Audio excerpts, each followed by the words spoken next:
Good morning. Welcome to my living room. Lovely to see you again. It's a beautiful day again. Oh dear. Day after day, it's hot and sunny. And how would we cope with this lockdown situation and this restriction situation if we were under grey skies every day? But God is blessing us in so many ways. We're still in Luke chapter 10, and verse 17 tells us that the 70 came back rejoicing at what they had experienced, that even demons were subject to them. And Jesus gives us that little insight into what happened to Satan. I saw Satan fall like lightning from heaven in verse 18.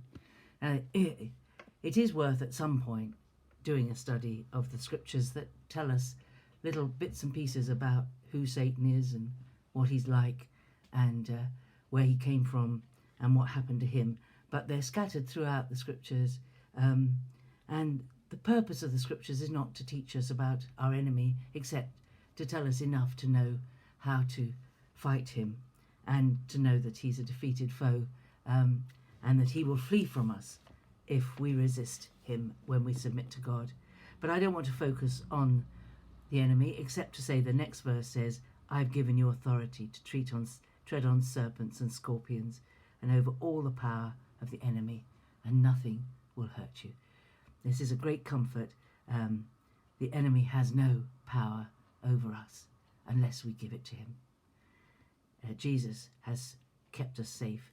I remember when I was a teenager, when I'd newly come to faith, when it was Halloween night, I was always afraid, and I used to make sure my Bible there was a Bible either side of my bed for protection. And then I came to realize that was superstitious, and I didn't need that because I had the protection of Jesus, and that Satan could not touch me. He had no power. This verse tells me that. But I wanted to look really for my thought for today about the next few verses when Jesus talks about the Father having hidden the things of God.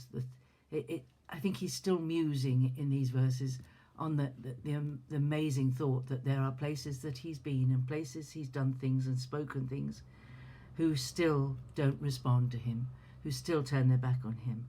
And he's musing and he's saying to the Father, you've hidden these things from the wise and understanding and revealed them to babes. He wasn't being rude to his disciples, but his disciples were not the educated people of his day. His disciples were not the rabbis and the Pharisees and the Sadducees. They were fishermen. They were uneducated in their society. And in that way, he regarded them as babes in understanding of philosophy and religion and so on. But he then says that the Father has given to him the power to reveal the truth about the Father to anyone whom the Son chooses to reveal him. Jesus never forced himself on anybody. It was always by invitation. And there were times when it made him a bit sad that there would be people who had actually met him. And he even says this amazing thing. He said to the disciples privately, verse 23, blessed are the eyes that see what you see. For I tell you that many prophets and kings desired to see what you see and did not see it, and to hear what you hear and didn't hear it. There were many, many saints of the Old Testament, many people perhaps even alive in the world where Jesus was living, who he knew would respond if they'd only had the opportunity to see and hear. And there's still this mystery to him that many people longed to see what the disciples were seeing and to hear what they'd heard, and they didn't hear it. You know, it's and he did say earlier on, don't rejoice that the spirits are subject to you, but rejoice that your names are written in heaven. You know, the fact that we are included, that we're part of the kingdom, that we have come to understand who Jesus is. And there were many people in Jesus' own day who, if only they'd had eyes to see, would have understood. And Jesus would have been Lord to them. And we are a privileged people. And this helps to explain why it is that there are people we talk to, people we explain our faith to, and they just don't grasp it. They just don't understand why it means so much to us. They don't see what we see. They don't hear what we hear. They don't receive what we receive when we read the Bible. They see it quite differently, and they miss on so much. And so today is a day to reflect on how thankful we need to be that we have open eyes and that we understand what Jesus is trying to say, and that we're in. It's a great, there's a verse in the Psalms, can't remember where it is, somewhere in the middle of the Psalms, which says, I'd rather be a doorkeeper in the house of my God than to dwell in the tents of ungodliness. And right from when I was first saved, that was my heart's cry. I am so glad to have been included. I'm so amazed that God loved me enough to let me know that Jesus died for me. And it changed my life, and my life has been amazing as a result.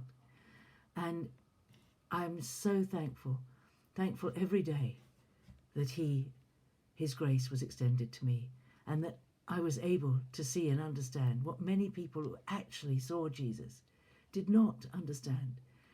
It seems impossible for perhaps you and I to think that there were people who met Jesus, people who listened to him, people who saw him doing miracles, and they didn't grasp who he was, and they missed it. How did they miss it? It's an amazing thing. How did they miss it when he was actually there with them? And I'm so grateful. I'm so grateful to be counted amongst those whose hearts opened to Jesus and who understand what he did. And we won't spend eternity longing to know more about Jesus, because here we are, we have an opportunity, a lifetime's opportunity to get to know him better while we're here, and to wait till we see him and know him face to face.